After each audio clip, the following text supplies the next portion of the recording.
Allahu Akbar. Asyhadu an la ilaha illallah.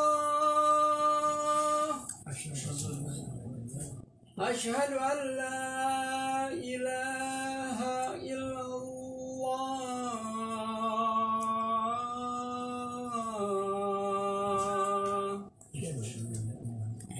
Asyhadu anna Muhammadar Rasulullah.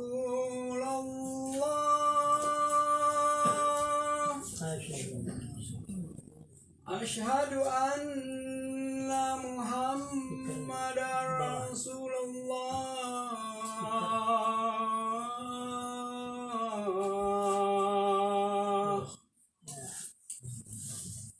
Hayya 'alas shalah.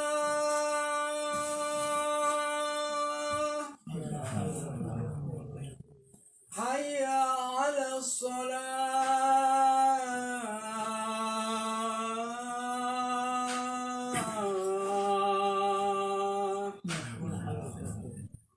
Hayya 'alal falah.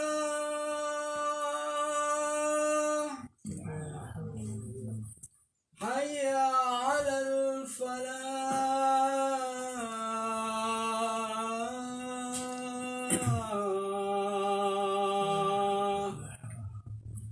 Allahu Akbar, Allahu Akbar. Allahu Akbar lah. La ilaha illallah.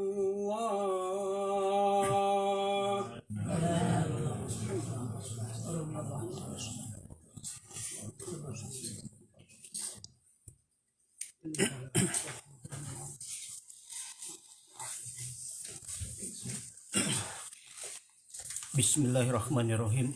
Innal hamdalillah nahmaduhu wa nasta'inuhu wa nastaghfiruh wa na'udzubillahi min shururi anfusina wa min sayyiati a'malina may yahdihillahu fala mudhillalah wa may yudhlilhu fala hadiyalah wa asyhadu an la ilaha illallah wahdahu la syarikalah wa asyhadu anna Muhammadan abduhu wa rasuluh la nabiyya ba'dah. Allahumma sholli ala habibika sayyidina wa maulana Muhammadin wa ala alihi wa sahbihi ajmain. Amma ba'd. Bismillahirrahmanirrahim. Kul inna sholati wa nusuki wa mahyaya wa mamati lillahi rabbil alamin. Sadaqallahul azim. Rabbi shrah li sadri wa yassir li amri wahlul 'uqdatam min lisani yafqahu qawli. Puji syukur kehadirat Allah Subhanahu wa taala karena atas limpahan taufik dan hidayahnya kita masih diberikan kesehatan jasmani dan rohani dan diberikan keinginan untuk sholat Jumat walaupun masih darurat. Salam dan salawat untuk junjungan kita Nabi besar Muhammad Sallallahu Alaihi Wasallam, untuk keluarga serta para sahabatnya sampai akhir zaman. Insyaallah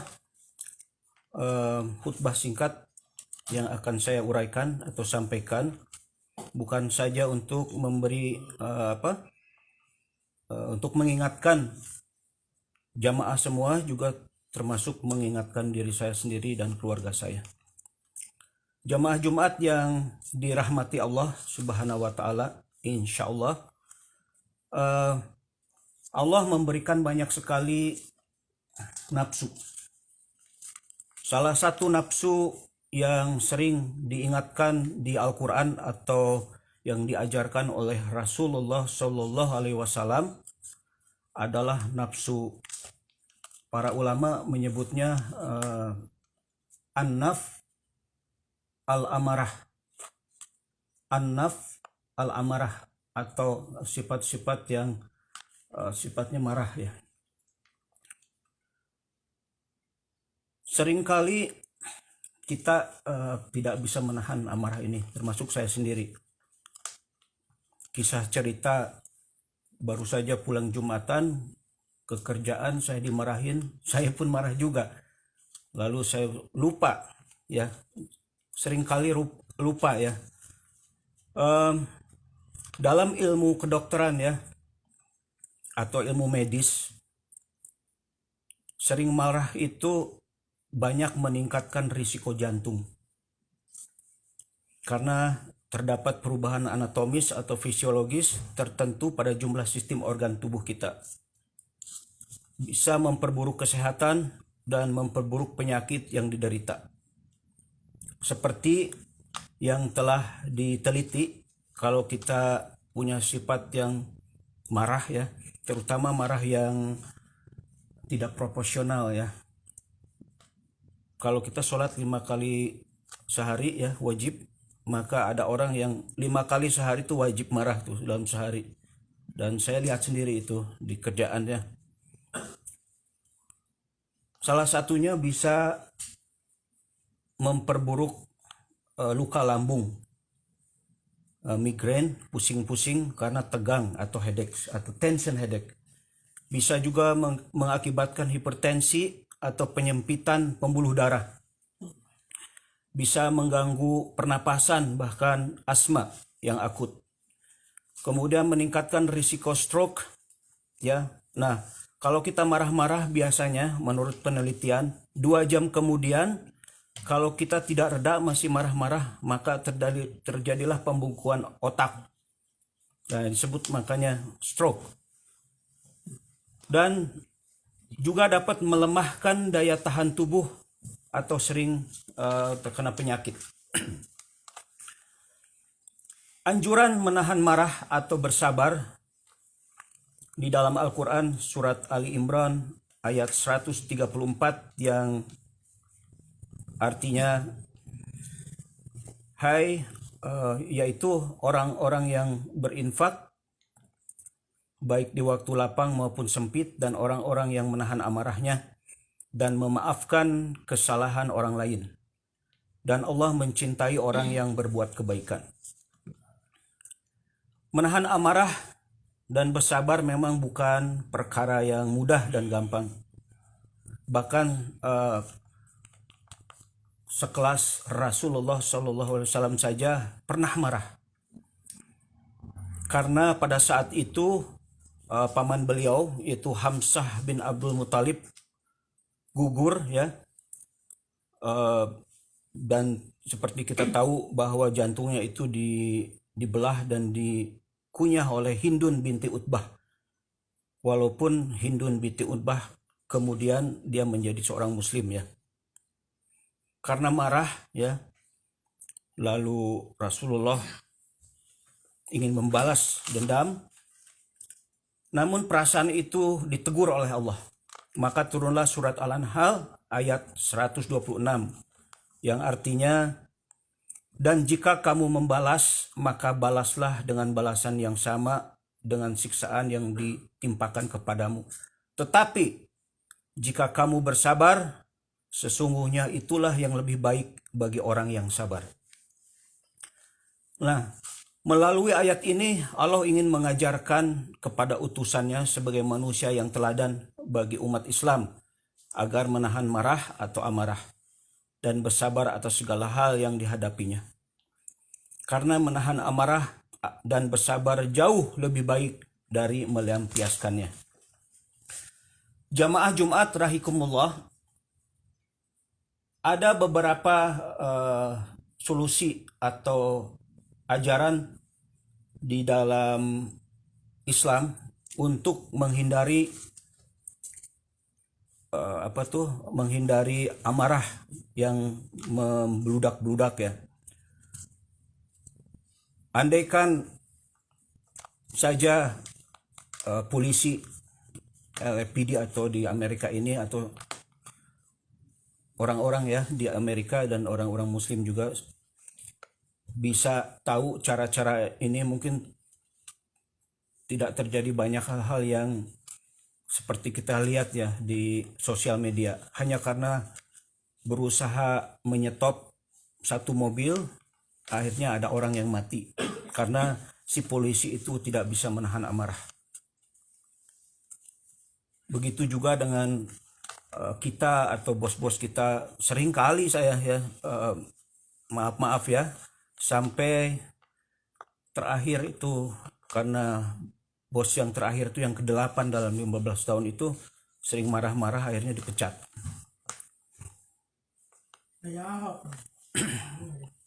Um, 7 cara untuk menghindari marah dalam Islam. Rasulullah Shallallahu Alaihi Wasallam juga tentunya di dalam Al-Quran memberi nasihat agar manusia tidak mudah marah dan sebaiknya menahan amarah. Bahkan Allah juga yang saya sebutkan tadi dalam Al-Quran menganjurkan, bahkan menjanjikan surga untuk orang-orang yang bisa dapat menahan amarah. Satu, berwudulah.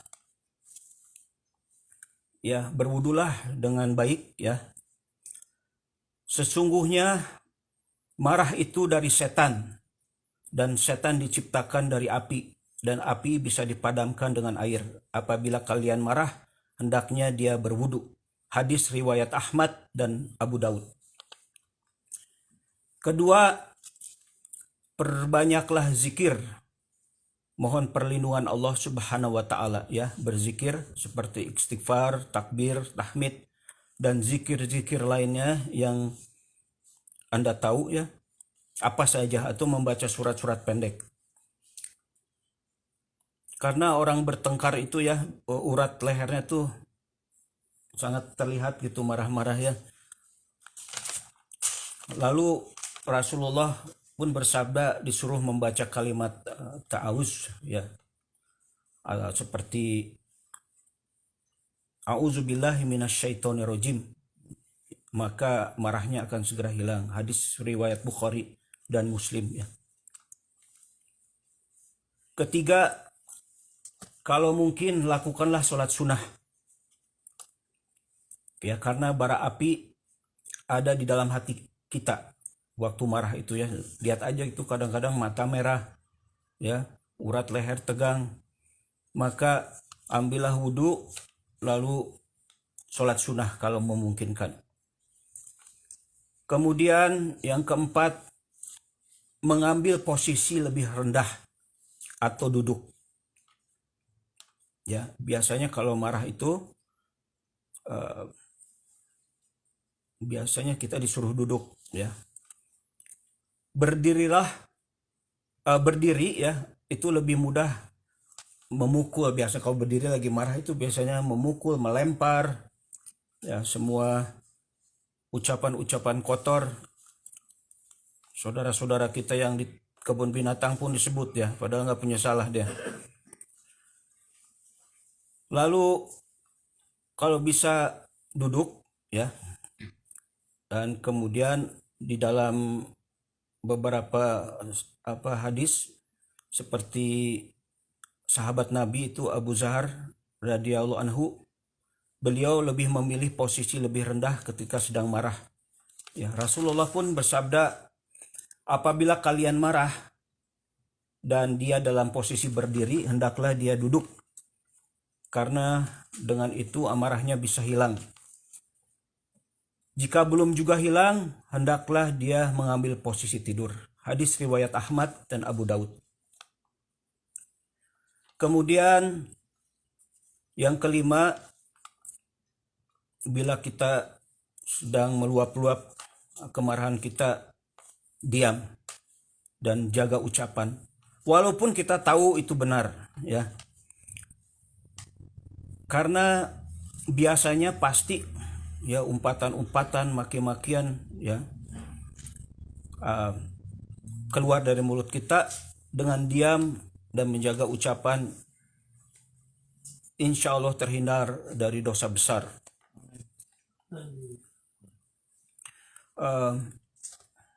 Berapa hari yang lalu di sosial media saya melihat kalau ada wanita, maaf ya, di Amerika ini kan kalau yang tiba-tiba rasis atau sering ribut disebutnya Karen ya. Dulu-dulu banyak juga namanya itu bukan Karen, tetapi belakangan ini terkenal dengan Karen ya. Jadi Karen itu memaki-maki seseorang, dan orang ini sungguh sangat, saya yakin dia bukan muslim, tapi sabar gitu ya, sama sekali tidak mengeluarkan kata-kata. Dan dengan ketenangan si bapak ini pun akhirnya masalah terselesai ya. Dan nyata-nyata bapak ini tidak salah karena hanya kesabarannya saja dan hanya diam gitu. Kemudian yang keenam, berdoalah, memohon kepada Allah, meminta ridhonya. Ya Allah, kami memohon kepadamu kalimat hak, kalimat yang kau ridhoi ya, dan kesabaran. Kemudian terakhir,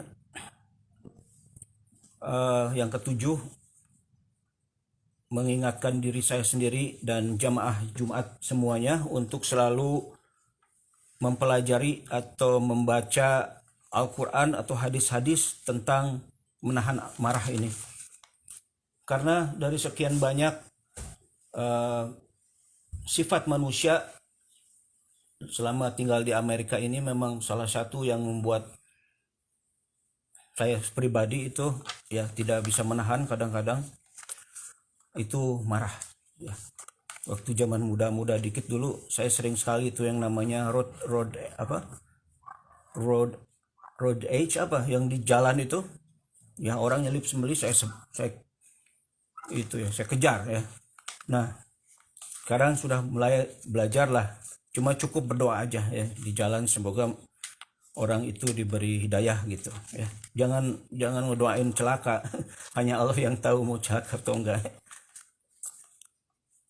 Ya, kurang lebih khutbah singkat pada hari ini tentang bagaimana menahan amarah dan akibat-akibat yang ditimbulkan oleh sifat amarah ini ya. Rasulullah SAW bersabda, siapa yang berusaha menahan amarahnya padahal ia mampu untuk meluapkannya ya, dia bisa marah-marah tapi dia menahannya, maka dia akan Allah panggil di hadapan seluruh makhluk pada hari kiamat sampai Allah menyuruhnya untuk memilih bidadari yang dia kehendaki. Masya Allah. Hadis Sahih Abu Daud ya, Tirmizi, yang dihasankan oleh Al-Albani. Bismillahirrahmanirrahim.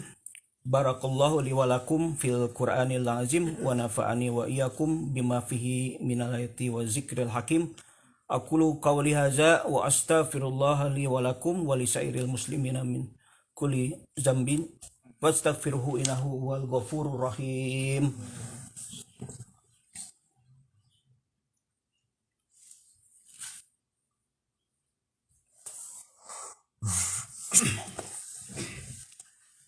A'udzu billahi minasyaitonir rajim. Bismillahirrahmanirrahim. Alhamdulillahirabbil alamin. Qul huwallahu ahad, Allahus samad, lam yalid wa lam yulad wa lam yakul lahu kufuwan ahad. Asyhadu an la ilaha illallah wa asyhadu anna Muhammadar Rasulullah la nabiyya ba'dah. Allahumma sholli ala habibika sayyidina wa maulana Muhammadin wa ala alihi wa sahbihi ajmain. Insyaallah khutbah singkat pada hari Jumat ini semoga bisa mengingatkan saya sendiri dan jamaah ya. Mohon maaf kalau ada kata-kata yang tidak berkenan. Saya sering kali bercanda ya. Mohon maaf kepada orang tua dan adik-adik semua kalau bercanda. Itu adalah salah satu boleh saya itu ya, saya kasih bagaimana saya mencoba untuk menahan amarah ini ya. Salah satunya seperti tadi beristighfar ya, membaca-baca apa arti dan akibat marah. Dan untuk hablum minanasnya memang saya terus terang bercanda ya, untuk menghindari rasa marah ya. Tapi insya Allah masih di jalur-jalur yang ada adab, dan insya Allah kadang-kadang kelebihan ya, namanya manusia ya. Itu saja pada hari ini, insya Allah bisa bermanfaat dan bisa diingat. Kita berdoa untuk orang tua kita yang masih ada, kakek nenek yang masih ada, untuk masyarakat Muslim Indonesia di Los Angeles ini, atau juga kepada orang tua kakek nenek kita yang sudah tiada, teman-teman kita yang sudah tiada. Semoga Allah memberikan kesehatan jasmani dan rohani untuk kita-kita yang masih hidup, diberikan keimanan, ketakwaan yang baik, dan juga untuk saudara-saudara kita, kakek nenek kita yang sudah meninggal, semoga Allah memaafkan kesalahan mereka, menerima amal ibadah mereka sekecil apapun, dijauhkan dari azab kubur dan api neraka, dan ditempatkan di surga yang namanya Firdaus, yang paling indah, paling abdal. Bismillahirrahmanirrahim. Alhamdulillahirabbil alamin. Allahumma gfirli wali walidayya walil muslimina yawma yakumul hisab. Allahumma gfirli wali walidayya warhamma kama rabbayana shaghira. Rabbana ighfir lana wali walidina wali jami'il muslimin wal muslimat wal mu'minina wal mu'minat al ahya'i minhum wal amwat innaka ala kulli syai'in qadir. Lama nusalli wal muslimin wal muslimat fi kulli makan ya Allah ya rabbal alamin. Allahumma yansur Islam fi kulli makan ya Allah ya rabbal alamin. Rabbana atina fid dunya hasanah wa fil akhirati hasanah wa qina azabannar. Subhana rabbika rabbil izzati amma yasifun. Wassalamun alal mursalin. Alhamdulillahi rabbil alamin. Aqimus shalah.